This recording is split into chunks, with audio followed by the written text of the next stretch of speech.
MBA education में आपका स्वागत है।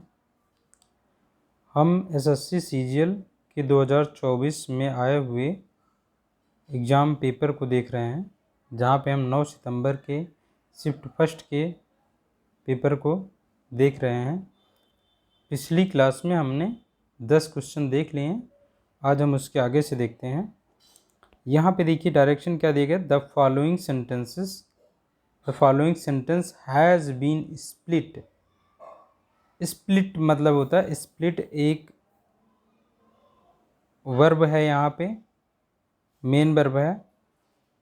स्प्लिट की जो वर्ब है इसकी तीनों फॉर्म यही होती है, स्प्लिट ही होती है।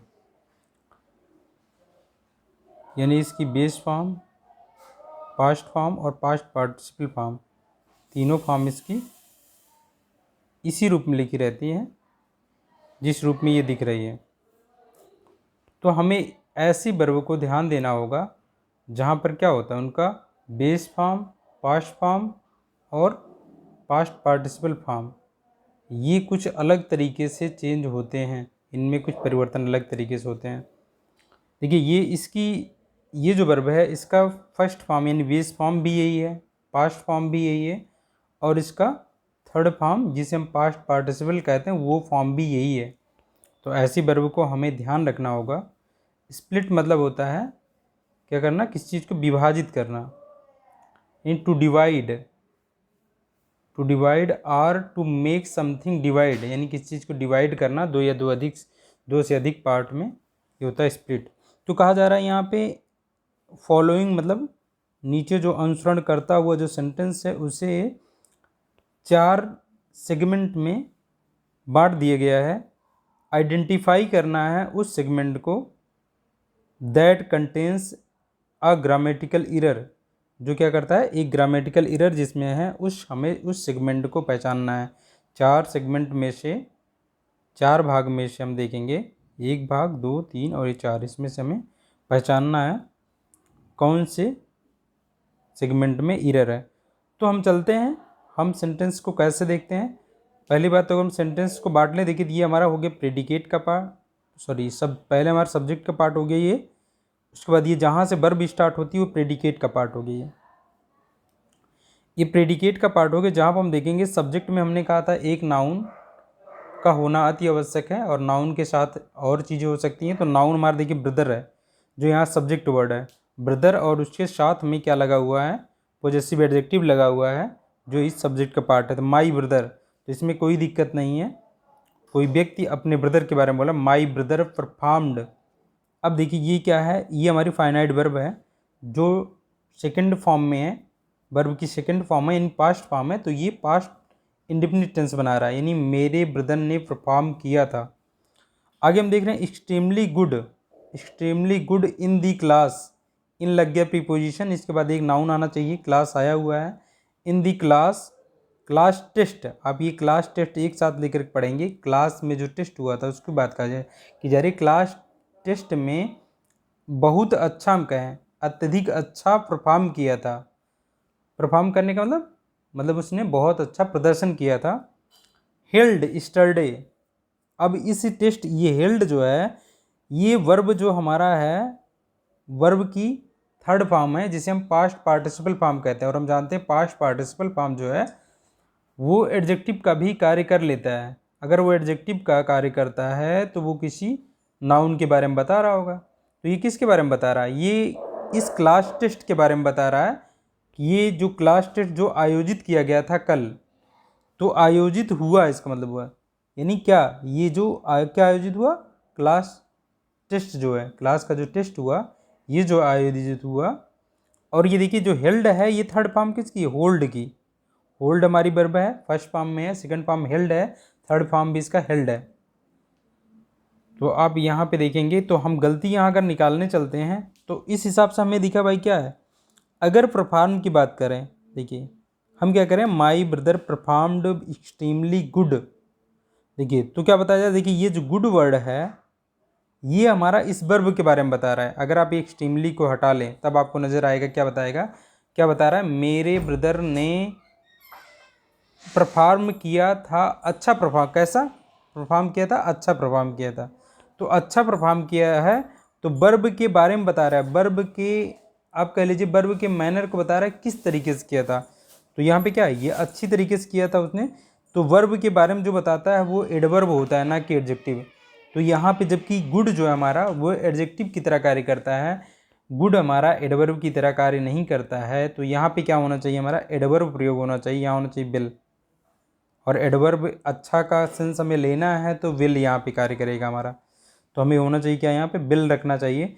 और ये अब एक्सट्रीमली इस गुड के बारे में यानी विल के बारे में बताएगा, तो ये क्या हो जाएगी, ये भी एडवर्ब हो जाएगा, क्योंकि एडवर्ब के बारे में एडवर्ब बता सकता है।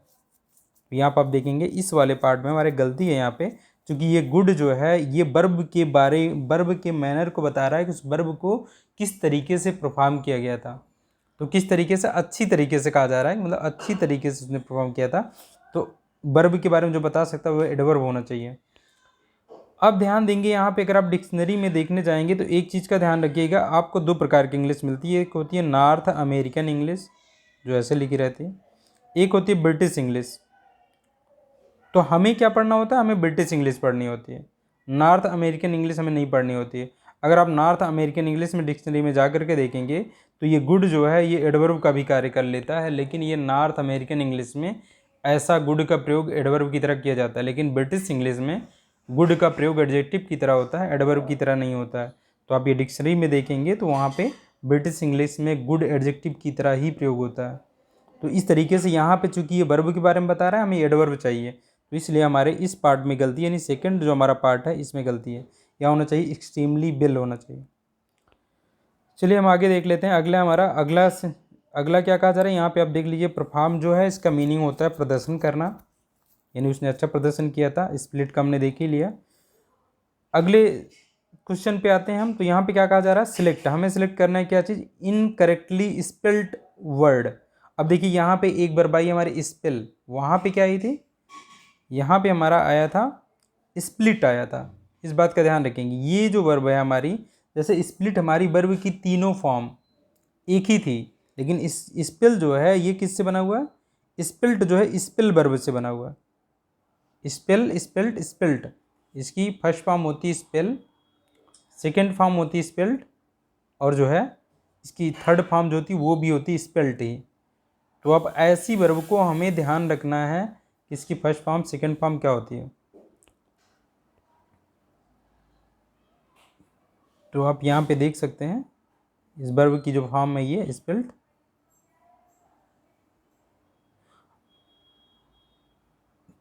इसकी वर्ब, हालांकि इसकी जो हम सामान्य रूप से जानते हैं कि भाई स्पेल वर्ब है, तो इसकी सेकंड फॉर्म स्पेल्ड भी होती है और स्पेल्ड थर्ड फॉर्म भी होती है इसकी।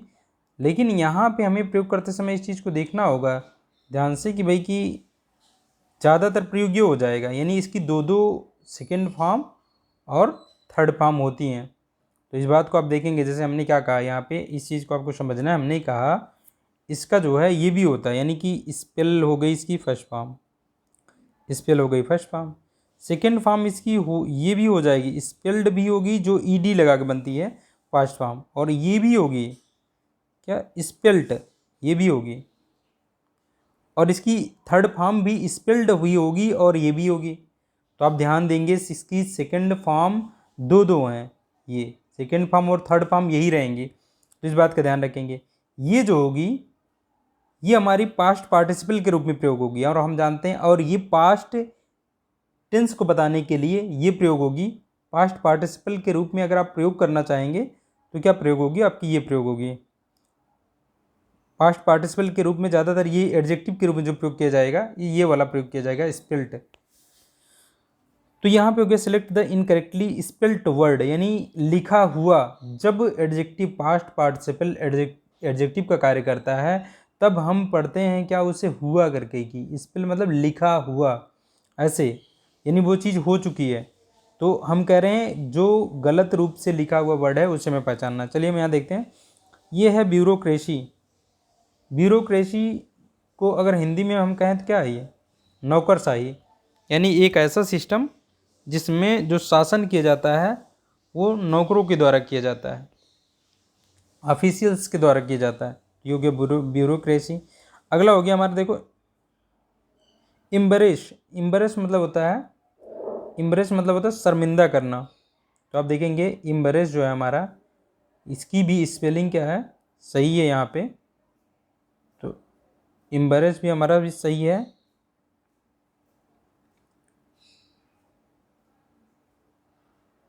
अगला हम देखेंगे, अगला है कोनाइशर। देखो कोनाइशर, कोनाइशर की भी स्पेलिंग सही है। यहाँ देखेंगे रिलेवेंट। कोनाइशर मतलब होता है पारखी, किसी विशेष क्षेत्र का पारखी या विशेषज्ञ कह लीजिए, ये होता है। तो रिलेवेंट मतलब होता है क्या, रिलेवेंट मतलब होता है प्रासंगिक। प्रासंगिक यानी जिसकी कहीं पे प्रासंगिकता है, मतलब जो किसी चीज़ के लिए कहीं किसी विशेष स्थिति के लिए फिट बैठाता है, अब ये कह सकते हैं। तो रिलीवेंट की वेंट ना होकर के यहाँ रिलीवेंट होता है, ये VANT होता है। तो ये वाला गलत है वर्ड, बाकी सारे हमारे वर्ड सही हैं।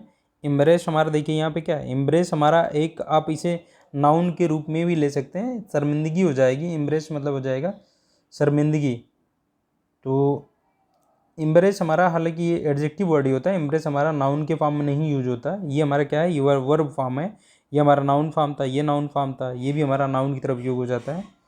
तो अब देखेंगे यहाँ रिलेवेंट जो हो गया, ये हो गया हमारा क्या,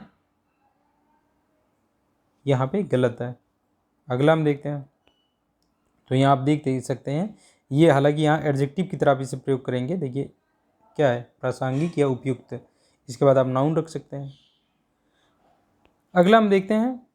तो अगला जो हमारा क्वेश्चन है उसमें क्या कहा जा रहा है, select the most appropriate synonym. आपको यहाँ सिनोनिम सेलेक्ट करना है जो रिप्लेस करेगा अंडरलाइन वर्ड को गिवन सेंटेंस में। तो ये हमारा ये गिवन सेंटेंस है।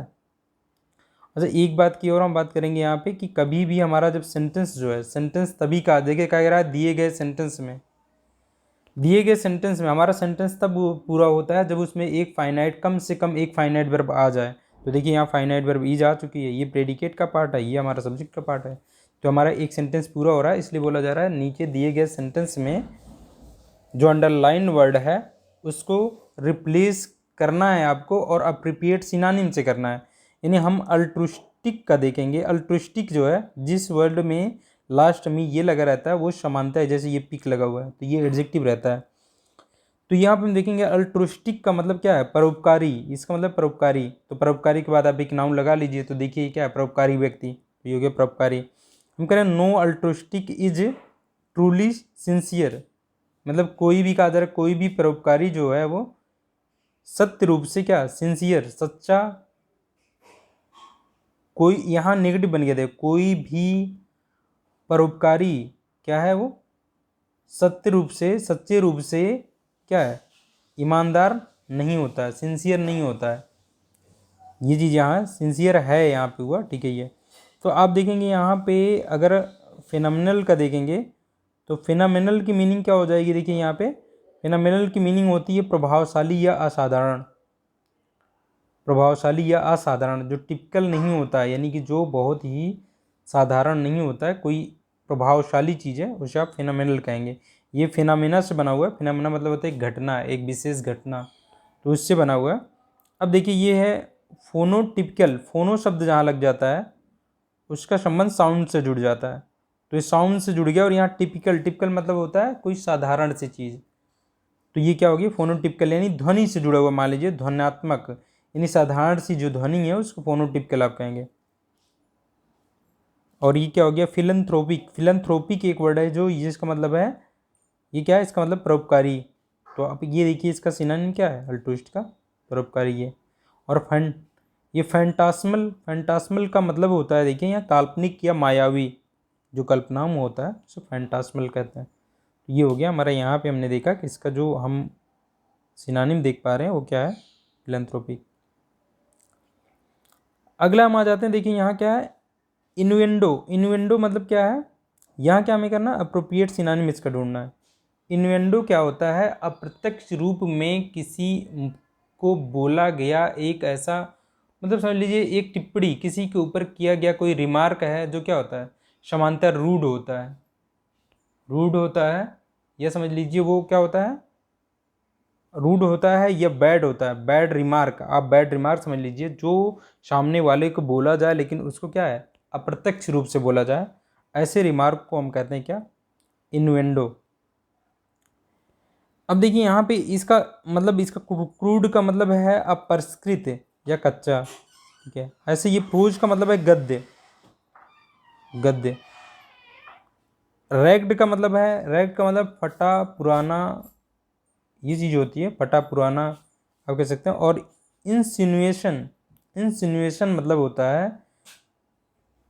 कि कोई किसी के ऊपर आरोप लगाना या आक्षेप लगाना, अप्रत्यक्ष रूप में, इनडायरेक्ट रूप में किसी के ऊपर आरोप लगाना या आक्षेप करना, तो ये क्या हो जाएगा हमारा, तो इन्वेंडो का जो सिनोनिम हो जाएगा वो हो जाएगा इंसिनुएशन।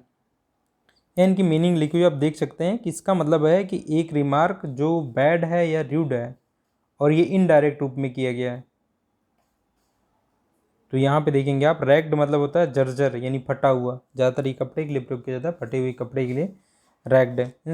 इंसिनुएशन मतलब होता है आक्षेप या आरोप।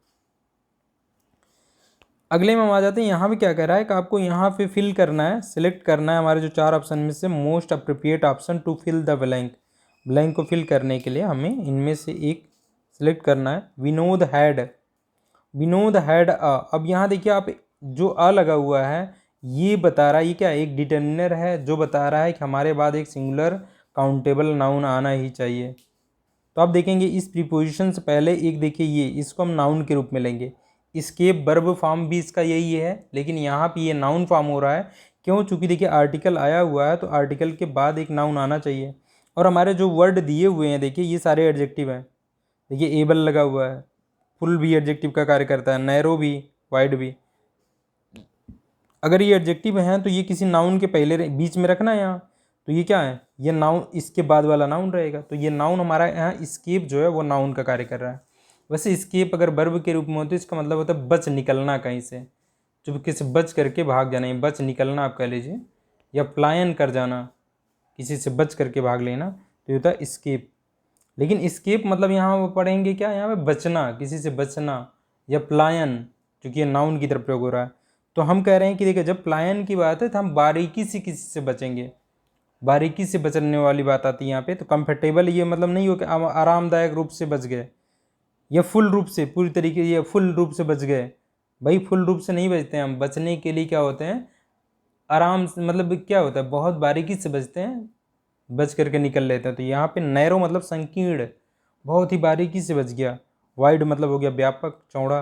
तो यहाँ क्या फिट होगा हमारा, ये नैरो, नैरो स्केप, इसलिए ये प्रयोग किया जाता है नैरो स्केप, मतलब बहुत बारीकी से बच गया। Vinod had a narrow escape in the car accident, यानी कार एक्सीडेंट हुआ तो कोई इसमें क्या है, इसमें क्या कहेंगे अब भाई, व्यापक रूप से बच गया नहीं, या आप कहेंगे फुल रूप में बच गया, आप कहेंगे यहाँ पे उससे मतलब बहुत ही बारीकी से बच गया। तो यहाँ पे होगा नैरो स्केप, ये प्रयोग होना चाहिए हमारा। अगला हम देखते हैं, अगले क्वेश्चन में है select the option that can be used, यानी उस ऑप्शन को हमें सिलेक्ट करना है जो यूज किया जा सकता है वन वर्ड सब्सटीट्यूशन के जैसे। किसके लिए, गिवन फ्रेज। अब देखिए यहाँ कहा है गिवन फ्रेज के लिए, इसका मतलब ये जो हमें दिया गया है ये फ्रेज है, इसका मतलब इसमें फाइनाइट वर्ब नहीं है। चलिए हम देखते हैं यहाँ क्या कहा है, देखिए a short interesting story about a real person और इवेंट, यानी एक शॉर्ट इंटरेस्टिंग स्टोरी किसके बारे में, एक रियल पर्सन या रियल घटना के बारे में। तो देखिए यहाँ पे कोई वर्ब नहीं आई, हमारी फाइनाइट वर्ब नहीं है, इसलिए सेंटेंस नहीं बन पाया। इसलिए यहाँ पे देखिए ये फुल स्टॉप भी बाद में नहीं लगाया गया, सेंटेंस बन जाता तो फुल स्टॉप भी लग जाता। तो ऐसे क्या है, इतने सारे वर्ड को एक साथ मिला के हम क्या कहते हैं, इनको फ्रेज कहते हैं। तो नीचे दिया गया जो ये पूरा सारे वर्ड हैं इनको मिला करके एक फ्रेज दिया गया है, जो क्या कर रहा है कि ये हमसे पूछ रहा है एक short story about a real person और इवेंट, इसके लिए वन वर्ड क्या हम प्रयोग करेंगे। तो इसके लिए हम वन वर्ड प्रयोग करते हैं एनेक्डोट। एनेक्डोट मतलब होता है एक शॉर्ट इंटरेस्टिंग स्टोरी किसी रियल पर्सन या रियल घटना के बारे में। इसके जो मतलब होता है किसी चीज़ का रेखा चित्र खींचना, रेखा चित्र हो गया ये। पोयम मतलब जानते ही हैं आप, कविता या गद्य। नरेटिव मतलब भी एक कहानी होती है, नरेटिव भी कहानी होती है, लेकिन घटनाओं का क्रम क्रमिक रूप से जो हम वर्णन करते हैं पूरी घटना का, उसे हम क्या कहते हैं, नरेटिव कहते हैं। नरेटिव यहाँ सारे नाउन की तरफ प्रयोग हो, तो ये आप देखिए यहाँ पे TIVE लगा है, ये एडजेक्टिव की तरह, ये एडजेक्टिव वाला रूप है। लास्ट में जब TIVE लगा रहता है ये एडजेक्टिव वर्ड होता है। हालांकि ये एडजेक्टिव वर्ड का भी कार्य करता है और नाउन का भी कार्य कर लेता है, तो यानी दोनों कार्य कर लेता है, और यहाँ पे नाउन का कार्य कर रहा है। तो आप देख सकते हैं नरेटिव मतलब होता है, ये इसका मतलब भी है एक कहानी, लेकिन ये क्या है, ये शॉर्ट स्टोरी नहीं होती है, ये डिटेल में स्टोरी होती है। क्या होता है, क्रमिक रूप से घटनाएं लगातार आप एक कहानी सुना रहे हैं, क्रम से कितनी घटनाएं थी, सारी घटनाओं को आप डिटेल सुना रहे हैं, तो ये क्या हो जाएगी, नरेटिव।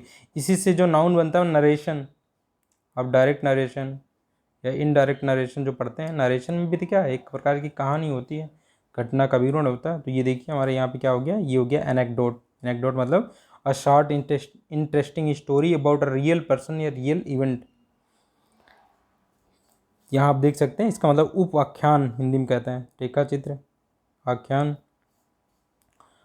देखिए ये इसको आख्यान कहते हैं, देखिए ये डिटेल में होता है, आख्यान कहते हैं। ये उपाख्यान, जहाँ पर उपाख्यान हो गया यानी शॉर्ट स्टोरी, इसी का एक हिस्सा समझ लीजिए ऐसे। आगे हम देखते हैं अगला, जो हमारा अगला क्वेश्चन है उसमें क्या कहा जा रहा है, select the most appropriate synonym of the word in bold. जो बोल्ड में है इसके हमका सिनोनिम देखना है।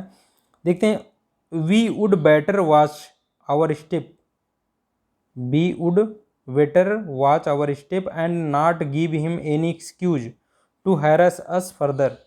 अब देखिए है, यहाँ पे हम कहेंगे कि हमें बेहतर होगा। देखिए यहाँ पे ये क्या है, ये गुड का सेकेंड फॉर्म में मतलब कंपैरेटिव डिग्री है, कि हम कहेंगे मतलब क्या, हमें अपने स्टेप यानी हमें अपने स्टेप को क्या करना चाहिए, बेहतर रूप में देखना चाहिए। एंड और नॉट गिव हिम, और उसे नहीं देना चाहिए कोई एक्सक्यूज, कोई एक्सक्यूज नहीं देना चाहिए। किस चीज़ के लिए, हमें हैरस करने के लिए, हमें सताने के लिए, हमें पीड़ित करने के लिए। अस हमें, या हमें पीड़ित करने के लिए, फर्दर मतलब अतिरिक्त, मतलब हमें अपने स्टेप पर जो है बेहतर रूप से ध्यान देना चाहिए हम कह रहे हैं। और जो है उसे कोई एक्सक्यूज हमें और अतिरिक्त हैरस करने के लिए नहीं देना चाहिए। हैरस मतलब हो गया पीड़ित करने के लिए, यानी डराने धमकाने के लिए, सताने के लिए। तो हम यहाँ देखते हैं इसका सिनोनिम क्या होगा, बिट्रे। बिट्रे मतलब हो गया कि धोखा देना, किसी को धोखा देना। अब देखिए ये वर्ब था यहाँ पे, चूंकि टू के बाद जो ये लगी हुई है ये इन्फिनिटिव फॉर्म है, ठीक है। तो इन्फिनिटिव बनता है वर्ब की फर्स्ट फॉर्म के पहले टू लगा करके, तो ये वर्ब है हमारी। तो अब हमारे इसके सारे सिनोनिम वर्ब में ही होंगे। तो वर्ब का मतलब, इसका मतलब धोखा देना। ऐसे इंटिमिडेट मतलब है धमकाना, डराना किसी को। देखिए ये बन रहा है इसका सिनोनिम। ऐसे ये रेलिस मतलब होता है प्रसन्न करना, मतलब आनंद उठाना कह लीजिए, जॉय यानी आनंद उठाना वो हो गया। और शूद मतलब हो गया शांत करना। तो आप देखेंगे यहाँ पे जो सिनोनिम हो गया हमारा हैरेस का, वो हो गया इंटिमिडेट, सताना या परेशान करना, धोखा देना, डराना या धमकाना, आनंद लेना और ये शांत करना। अगले हम देखेंगे, अगले में क्या कहा जा रहा है, select the most appropriate meaning of the given idiom. यानी नीचे दिया गया हमें दिया गया ईडियम। ईडियम जो है, ये जो हमें फ्रेज दिया गया ये एक ईडियम है, और यहाँ पे हमें इसकी जो है उपयुक्त मीनिंग हमें चुननी है ऑप्शन में से। चलिए अगर हम जो हमारा ये फ्रेज दिया गया है यानी जो ईडियम दिया गया है, इसमें यदि हम एक एक वर्ड को की मीनिंग जानते रहेंगे तो हमें जो ऑप्शन दिए गए हैं उनमें से सही ऑप्शन चुनना बहुत ही आसान हो जाता है। जैसे हम देखते हैं टू हैव, टू मतलब हो गया, यहाँ देखिए ये फर्स्ट फॉर्म लग गई वर्ब की, तो ये बन गया इन्फिनिटिव। हैव मतलब होना, यानी होना। अब क्या होना आगे बताया जा रहा है, बिगर फिश, क्या होना, बिगर, यानी बिग से कंपैरेटिव डिग्री बनी बिगर। बिगर मतलब अपेक्षाकृत बड़ी मछली, यानी हमारे पास अपेक्षाकृत बड़ी मछली होना किसके लिए, फ्राई करने के लिए। अगर हम कह रहे हैं हमारे पास अपेक्षाकृत बड़ी मछली होना फ्राई करने के लिए, तो अब चलिए हम इसका ढूंढते हैं क्या ऑप्शन हो सकता है। देखिए हम कहें टू हैव बिगर थिंग, यानी होना क्या चीज़, अपेक्षाकृत बड़ी चीज़ें होना, किसके लिए, टू टेक केयर ऑफ, देखभाल करने के लिए। देन अपेक्षाकृत, जब हमारे ये लगता है कंपैरेटिव डिग्री तो इसके साथ देन आता है। Then the menial task at hand, यानी हाथ, मेनियल मतलब हो गया तुच्छ, छोटा, जिसे हम क्या इग्नोर कर सकते हैं। छोटा टास्क यानी छोटा टास्क, हाथ में छोटा टास्क होने की अपेक्षा क्या बड़ी चीज़ें होना देखभाल करने के लिए। इसका मतलब ये हुआ, इसका मतलब क्या कहा जा रहा है कि भाई हाथ में छोटे काम होने की अपेक्षा बड़ी चीज़ें होना देखभाल करने के लिए, टेक केयर करने के लिए। तो इस देखिए ये कहीं ना कहीं यही चीज़ तो यहाँ कहा जा रहा है, टू हैव बिगर फिश, यानी हमारे पास बड़ी मछली होनी चाहिए फ्राई करने के लिए। जैसे आप बड़ी मछली होगी आपके पास, उससे क्या काम करेंगे आप, फ्राई करेंगे। तो ऐसे यहाँ पे देखिए ये एकदम एग्जैक्ट मीनिंग दे रहा है। आगे हम देख लेते हैं, कह रहा है टू टेक कैलकुलेटेड रिस्क। इसका मतलब कह रहा है कि भाई कैलकुलेटेड रिस्क लेना, जो कैलकुलेट किया हुआ है, आकलित है, पहले से गणना किया हुआ रिस्क लेना। इसका मतलब to know different kind of fishing technique. अब देखिए ये सिंपल से जब कभी मीनिंग हो जाती है तो ये कभी उसकी मीनिंग नहीं हो सकती। अब यहाँ बताया जाए टू नो यानी जानना, different kinds of fishing technique यानी फिशिंग टेक्निक के अलग अलग कई प्रकार जानना। ऐसी कोई मीनिंग अगर जो सिंपल से दी जा रही है तो ये मीनिंग कभी नहीं होती इडियम की। आगे देखिए to have an interest in cooking. अब कह रहा है कि मतलब कुकिंग में इंटरेस्ट होना। तो ये भी भाई अब सिंपल सा हम देखेंगे कि भाई ये बात कोई भी सोच सकता है, अरे यार मछली है, अपेक्षाकृत बड़ी मछली है, तो क्या है, पकाने में इंटरेस्ट होना कह रहा है। तो ये तो कोई छुपी हुई मीनिंग जैसा कुछ है ही नहीं। ऐसा आप देखेंगे कि भाई फिशिंग की डिफरेंट टेक्निक होना, ये भी नहीं है। आप कहीं यहाँ थोड़ा कंफ्यूज हो सकते हैं, लेकिन अगर आप यहाँ पे थोड़ा सा जोड़ेंगे तो आपको ये मिलेगा कि भाई हमारे पास हम बड़ी मछली क्यों कर रहे हैं, बड़ी मछली कह रहे हैं, इसका मतलब है बड़े काम हमारे पास होना करने के लिए छोटे काम की अपेक्षा। ये चीज़ यहाँ पे तो हमारा ये ऑप्शन हो जाएगा, पहला वाला यहाँ पे सही।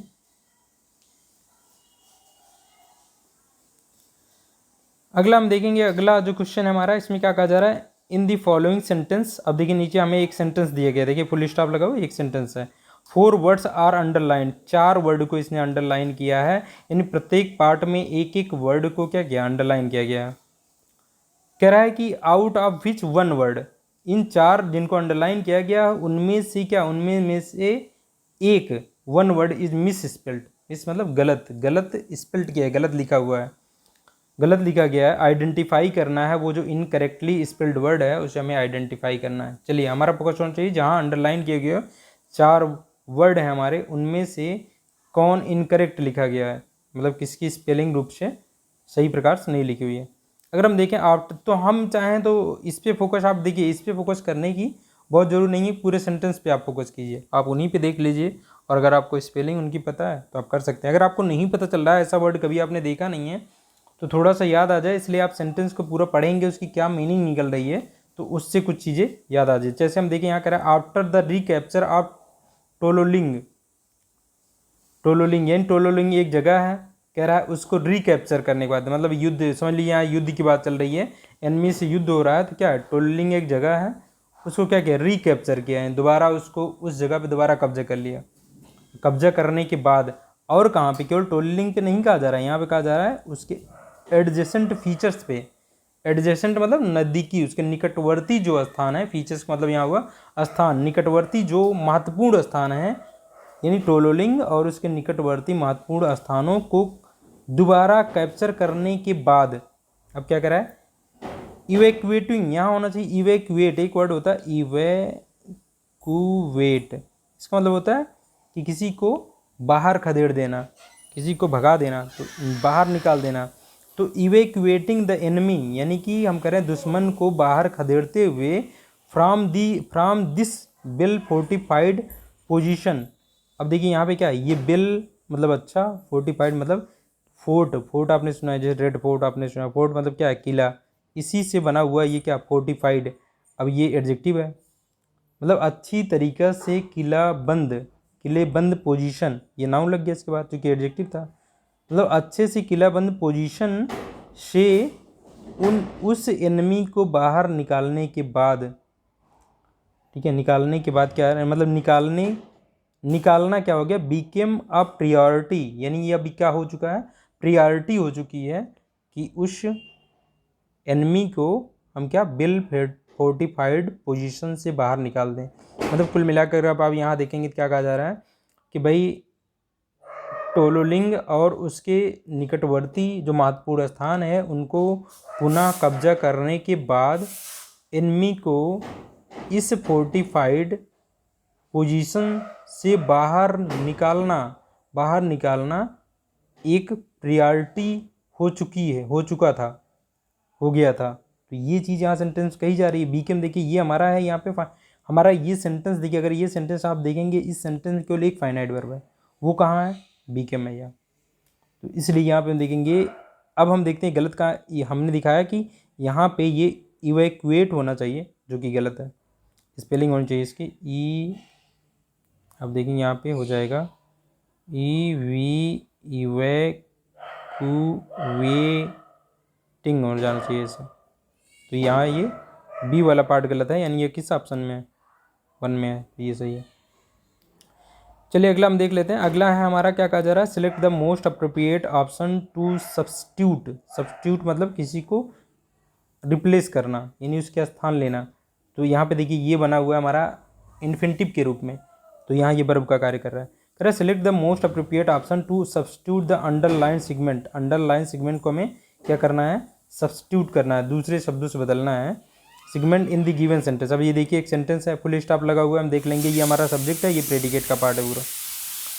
अब चलिए हम देखते हैं, he has been studying for 2 o'clock। अब देखिए यहाँ फॉर 2 o'clock जो लगा हुआ है, she has been studying for 2 o'clock। अब हम देखेंगे यहाँ जो 2 o'clock है, हम यहाँ पढ़ेंगे इसका प्रयोग सिंस और फॉर का। अगर पॉइंट ऑफ टाइम के साथ में हमारा सिंस का प्रयोग होता है, और पीरियड ऑफ टाइम के लिए फॉर का प्रयोग होता है। पॉइंट ऑफ टाइम का मतलब ये है कि उस जो भी काम वर्ब के माध्यम से बताया जा रहा है, उसकी शुरुआत किस समय पे हुई। यदि वो समय आप निश्चित रूप से बता सकते हैं तो आप सिंस का प्रयोग करेंगे। भाई ये देखिए ये क्या है, 2 o'clock यानी 2 बजे से शुरू हुआ, तो आप इसका क्या पॉइंट ऑफ टाइम बता सकते हैं। अगर हम कहते हैं कि भाई वो 2 घंटे से कार्य कर रहा है, तब हम उसके क्या शुरुआती पॉइंट को, उसने कब शुरुआत किया नहीं बता सकते थे हम। भाई उसने 1 बजे से कार्य करना शुरू किया, 3 बजे तक किया। अगर उसने 2 बजे से शुरू किया, 4 बजे तक किया, हम क्या बता पाएंगे, नहीं बता पाएंगे। तब हम फॉर का प्रयोग करते हैं, यानी फॉर पीरियड ऑफ टाइम के लिए लगता है, और सिंस पॉइंट ऑफ टाइम के लिए। यदि आप जो वर्ब के माध्यम से जो एक्शन बताया जा रहा है वो किस पॉइंट पे शुरू, अगर आप पॉइंट बता पाते हैं तो आप सिंस का प्रयोग करेंगे। जैसे इस सेंटेंस में हम सिंस का प्रयोग करेंगे, तो यहाँ हो जाएगा सब कुछ सही था, लेकिन ये गलत था, यानी बी वाला पार्ट सही है हमारा। देख लेंगे सेकंड वाला ऑप्शन सही है। तो इस तरीके से हमने बात कर ली है आज। 20 क्वेश्चन में देख लिए हैं। अगला जो हमारे अब 5 क्वेश्चन जो बचे हैं, वो क्वेश्चन हमारे क्या फिल इन दी ब्लैंक्स के क्वेश्चन है, वो जिसे हम क्लोज टेस्ट कहते हैं, वो हम अगले पार्ट में देखेंगे। तो आज यहीं तक रखते हैं।